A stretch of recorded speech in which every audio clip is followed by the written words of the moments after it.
molds from this helmet I've made in my previous tutorials. So if you haven't seen them yet, just check them out. Blah, fucking hell.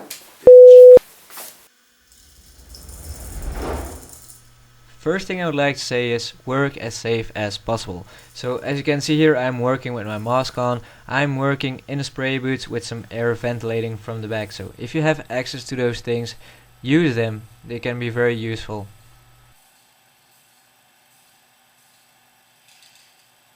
Enough said about the safety, up to the spraying. So as you can see here, I'm spraying a golden coat onto a white base coat I did in the tutorial previously.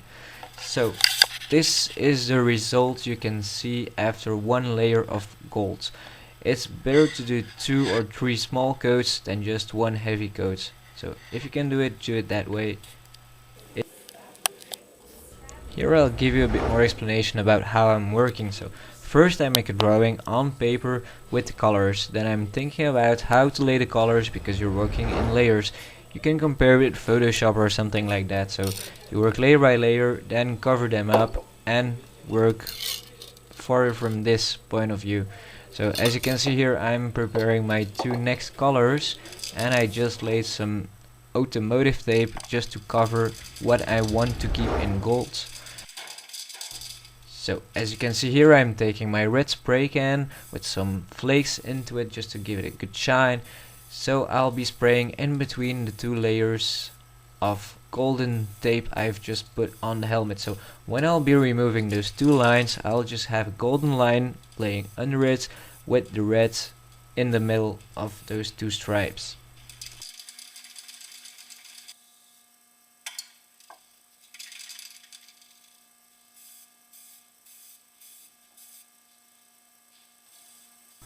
In the design of the helmet, on the bottom I had some white with some golden stripes on the left and the right. So here I'll be spraying with a piece of paper just to cover up so that no paint is going onto the part I've just painted in red. So instead of just waiting for the red to dry and cover everything up, I'm using a sheet of paper just to do it that way, so I can save some time and work faster.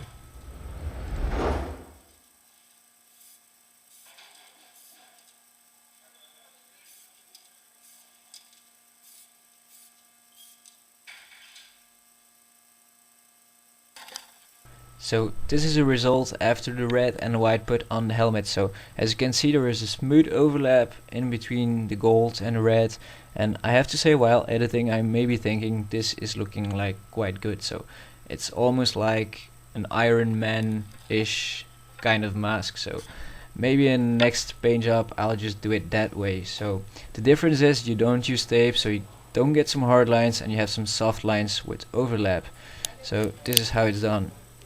So here you can see I'm using tape just to tape off all the parts that don't need to be painted again. So I don't want the reds or the golds under the automotive tape to get the blue color I'm going to paint on. So this is why I'm taping everything also. So here you can see I'm taking my blue spray can just to lay an extra layer of color. So this is metallic blue.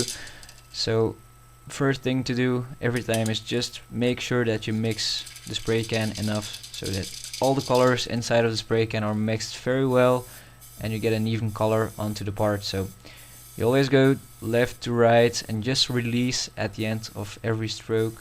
You just release the spray so you don't get dots and so on onto the parts. So you lay everything down into even layers and just do 2 or 3 coats. You just wait till, like with my spray cans, it's around 10 till 15 minutes around 2 coats, and you just get an even coat at the end. So as you can see here, it's not rocket science, everybody can do it, it's very easy. You just need to keep some small things in mind. So like 1, just lay some small coats, do not lay some heavy coats. 2, put your object into the air so you don't get dust or anything else going into the paint.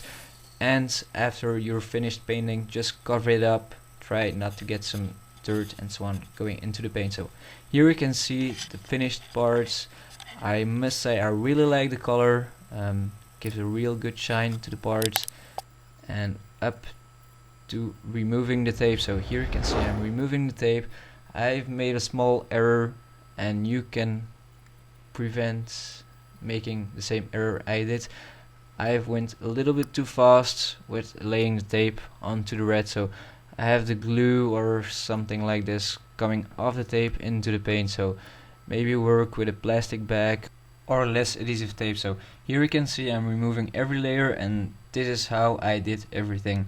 So the results are quite good, but you can see in the top right of the helmet I have a small white dot. That was my thumb going through the coat of paint, because I was thinking it was dry, it was feeling dry, but it wasn't dry as I thought. So small remark, I won't be using this helmet in a field hockey game. It's way too weak. It was just one layer of fiberglass, so it was more testing out a design. So here you can see the final results with the number 1 sticker and everything on it. I've added an extra coat of clear coat. So that was it about the tutorial. Hope you liked it, and please subscribe for more tutorials. I'll be adding some more. I have some new ones and I'm editing right now. So I'll see you next time. Hope you liked it. Bye. So the helmet just dried, so now I'll be applying a plastic primer. Use a good primer. It will be necessary to have a good paint job. So this is a plastic primer from mould I use. So you have to apply 2 coats and wait like 10 till 15 minutes.